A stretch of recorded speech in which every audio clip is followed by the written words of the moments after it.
ብሩክና መድብል በስተመጨረሻ የዝናን ትልቅ ቅሌትና ወንጀል የሚያጋልጥ ትልቅ ፋይል አምጥታ ትህትና እንግዲህ ስልኩን የጠበቃውን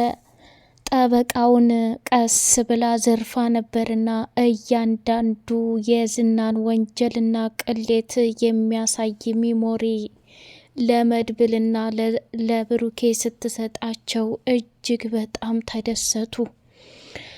ብሩኬና ሞገስ እንዲሁም ደግሞ መድብል ሰተት ብለው ወደ ዝና ቤት ሂደው ነበር።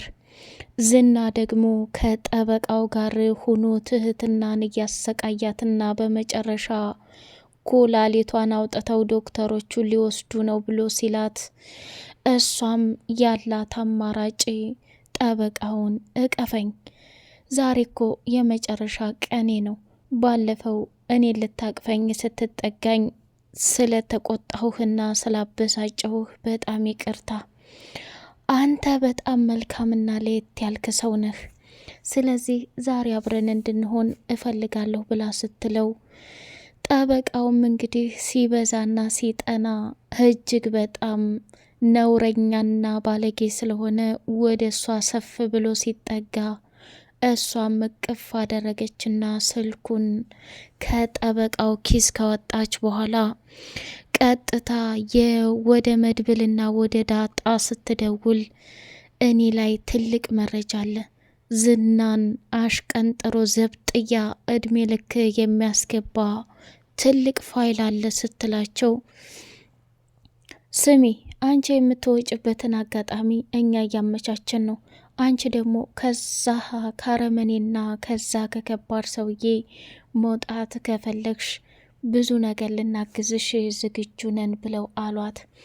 እሷም በደስታ ተሞላችና ዝና ካለበት ቦታ ላይ ቀስ ብሎ ወጥቶ ነበርና እንደምንም ደውላ አምልጣ ከወጣች በኋላ ዝናም ተቀበላትና ሊይዛት ሲል መድብልና ብሩኬ እየበረሩ መጥተው በመኪና በፍጥነት ከወሰዷት በኋላ ወደ ብሩኬ ቤት አመጧትና ስሚ ስለ ዝና የምታውቂው ምን አዲስ ነገር አለ ብሎ መድብል ሲጠይቃት ትህትናም ራሷን መቆጣጠር አቅቷት ደም እንባ እያለቀሰች እኔ ጋር ሚሞሪ አለ፣ ይህን ሚሞሪ ብታዳምጠውና ብታየው በጣም ደስ ይለኛል አለችው። ስልክ ውስጥ አስገብተው ሲያዩት እያንዳንዱ የዝና ወንጀልና ከካሌብ ሞሴሳ ጋር የሚያወራቸው ወሬዎች እንዲሁም ደግሞ ብዙ ሚስጥሮች ተጠልፈው ወደ መድብል ጋር ሲሄድ ትህትናን እጅግ በጣም አደነቃትና አንቺ ጀግና ሴት ነሽ፣ በጣም ነው የማመሰግነው። ለአንቺ ብቻም ሳይሆን ለሁላችንም ህይወት ነው የተረፍሽው።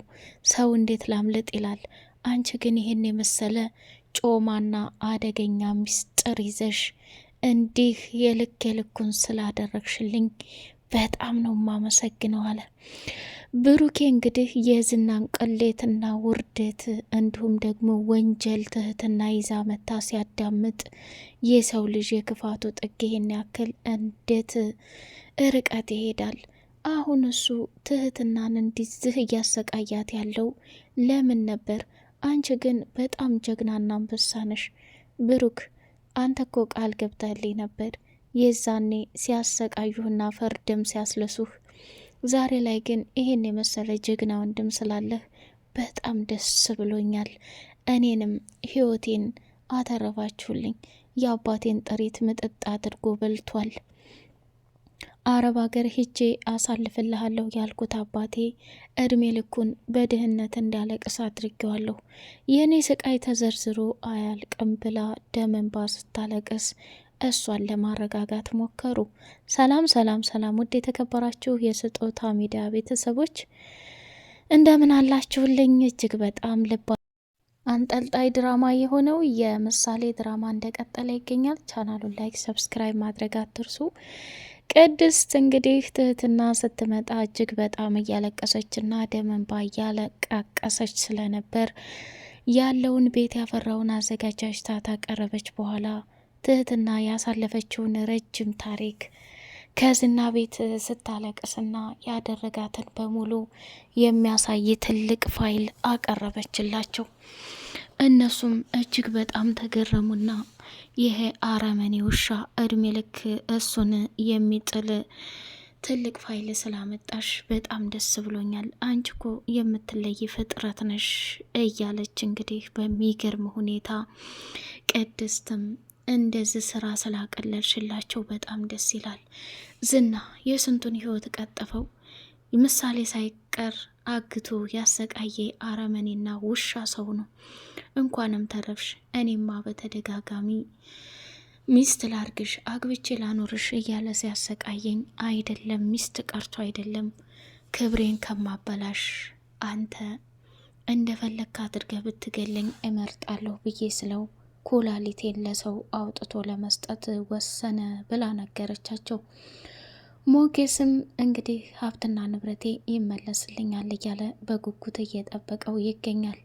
እኛም በነጻነት ሉላ አሁን ላይ ብታያት በር በተቆረቆረ ቁጥር የሆነ ድምፅ በሰማች ቁጥር እንዴት እየሆነች እንዳለ እኔ ነኝ የማውቀው። መድብል ወንድ ልጅ የሚስቱን ስቃይና የልጁን እንዲሁም የእናቱን ስቃይ አይፈልግም። እኔ ግን በተወለድኩበትና ባደግኩበት ሀገር ዝና የሚባል አውሬ አሰቃየኝ፣ በነጻነት እንዳልኖር አደረገኝ። ገንዘቤ በመታገቱም ሉላን በችግር እያጨናነኳት እንዲሆን አውቃለሁ። አይዞ ወንድሜ፣ ይሄም ቀን አልፎ እንደ ተረክት የሚወራ ይሆናል። አሁን ያችን ትህትናን ከዛ ከቤት ካወጣን በኋላ እነዚህ አረመኔና ይሁዳዎችን ጥርግርግ አድርገን ዘብጥያ አስገብተን እድሜ ልካቸውን የእጃቸውን እንዲያገኙ ማድረግ አለብን። ከዛ በተረፈ ግን አንተ ደግሞ ከብሩኬ ጋር ሰርጋቸውን ደግሰን በቅርብ ጊዜ የምትጋቡ ይሆናል ብሎ ሲል መድብል ወንድሜ አንተ ካለ ሁሉም ነገር እንደሚሳካ ምናለሁ። ሆኖም ግን እድሜ ልኬን የምልህ ነገር ቢኖር ሌላ ችግር እንዳናመጣ መጠንቀቅ አለብን አለው። አታስብ፣ ሁሉንም ነገር በጥበብ ነው የምናደርገው። ዋናው ልጅቱ ተወጣች፣ ነገሩ እዚሁ ላይ ያቆማል። አንተም ሀብትና ንብረት ተመልሶ በደህና በደስታ ትኖራለህ ብሎ አለው። ዳጣም እንግዲህ ዝና አግቶ ያሰቃያትን ታሪክ በሙሉ ለሉላ እየነገረቻት ነበር። ዝናን በህልሜ እንዴት ሳስፈራራውና እንዴት ሳሰቃየው እንደነበረ ብታቂ ኑሮ ሉላዬ ብታይ ዝናን ቅጥቅጥ አደረግኩት እያለች እያሳቀቻት ነበር። ሉላም ደግሞ ይሄም ቀን ያልፋል፣ ሁሉም ነገር አልፎ በነጻነት የምንኖርበት ጊዜ ይመጣል። ዝና ማለት በጣም አደገኛና ከባድ ሰው ነው። ዳጣ አንቺ ደግሞ እጅግ በጣም መልካምና ልዩ ሴት ነሽ እያለች መጨዋወት ጀመሩ ማለት ነው። ዳጣም ሉላ ካለችበት ድብርት ላይ እያጫወተቻት ብዙውን ሰዓት በደስታ አቆየቻት። መርዞ ደግሞ ዝና አግቶ እያሰቃየው ሳለ አሉ የተባሉትን ደላሎች በሙሉ ቁጥር አምጣ፣ እዛም ደውል እዚህም ደውል፣ ሉላ የተከራየችበትን ቦታና አካባቢ ማወቅ እፈልጋለሁኝ ብሎ ሲለው ደላላውም የሚያውቀውን በሙሉ ካደረገ በኋላ እባክህ ዝና፣ እኔ አዲስ አፍቃሪ ነኝ፣ ሉላ ያለችበትን ቦታ ለማገኘት ሲባል አዲሷ ፍቅሬ ኤፍራታ መቀጣት የለባትም፣ የኔ ጥቁር አዝሙድ፣ የኔ ቅመም፣ የኔ ቀረፋ እያለ ዝና ፊት ሲላላጥ፣ ስም አንተ አፍህን ከፍተህ ከኔ ጋር እኩል አትሳፈጥ፣ ይህንን ገጦ ጥርስህን ነው ማረግፍልህ። ኤፍራታን ደሞ ስትላት ገና ያልተወራረድ ነውና ገና ብዙ የሚቀር ነገር እንዳለ ንገራት። እሷ ደግሞ ምን ታርግህ? እባክህን የልቀቀኝ፣ አሁን የደላላ ቁጥር አልከኝ፣ ያው ሰጠሁኝ፣ ከዛ ባተረፈ ያንተ ስራ ነው ብሎ እውነታውን ከተናገረ በኋላ መርዞም ወደ ኤፍራታ ዘንድ ሄድና የእኔ ጥቁር አዝሙድ እያለ ያቆመጣጠላት ሳለ እሷ ደግሞ ጠፋ ብላ ወደ ክፍለ ሀገር ቆይቼ መጥቼ እያለችው የኔ ፍቅር አንተ እኮ በጣም ጥሩ ሰው ነህ፣ ባለፈው ገዛልሻለሁ ያልከኝን ስቶፍ ለምን አልገዛሃልኝም ብላ ስትጠይቀው እሱም ደግሞ ደነገጠና እኔ ምልሽ ኤፍራታ ሁል ጊዜ ይሄ ነገር ይገኛል እንዴ?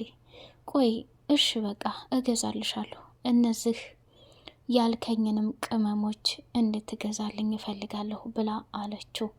ቆይ ታዲያ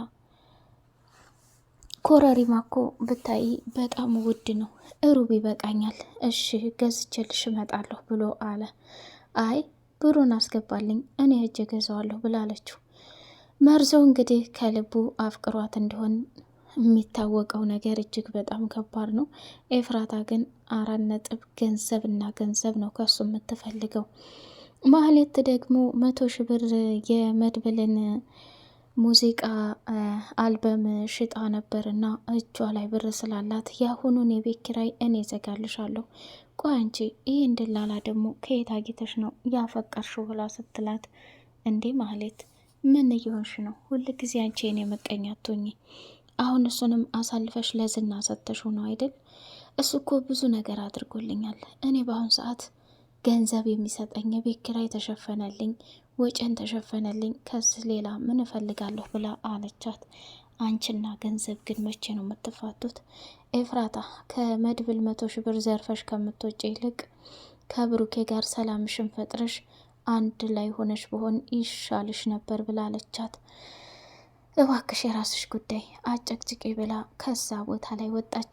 ቅድስት የብሩኬ መኝታ ክፍል እያነጣጠፈች ምሳሌ መጣችና እጅግ በጣም በሚገርም ሁኔታ ስትረብሻትና ላስነጥፋት ስትል፣ ምሳሌ እንዳልገርፍሽ፣ ቆይ አንቺ ከመቼ ጀምሮ ነው እንደዚህ ረባሽ ሆንሽው? እኔ ምልሽ ቅድስቴ እዛ እኮ ውጭ ሀገር የሄድኩ ጊዜ እንድንድህ ብለውኝ እያለች የእነሱን ቋንቋ ለሷ መናገር ጀመረች። ምሳሌ እባክሽ አታርግሚኝ፣ እኔ ደክሞኛል፣ ስራ ያለስራበት ውጭልኝ፣ አሞኛል ብላ እቅፍ ተደራረጉና ተሳሳሙና ቅድስትም ወደ ክችን ገብታ ምግብ መሰራራት ጀመረች።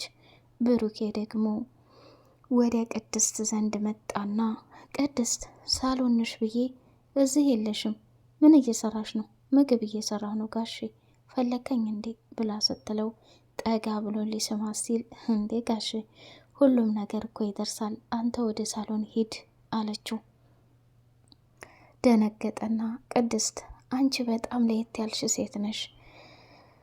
አንዳንድ ሴቶች እኮ ይህንን አጋጣሚ አገኝተው የሰውን ትዳር ለመበተንና ለማበላሸት ብዙ መስመርን ይሰታሉ።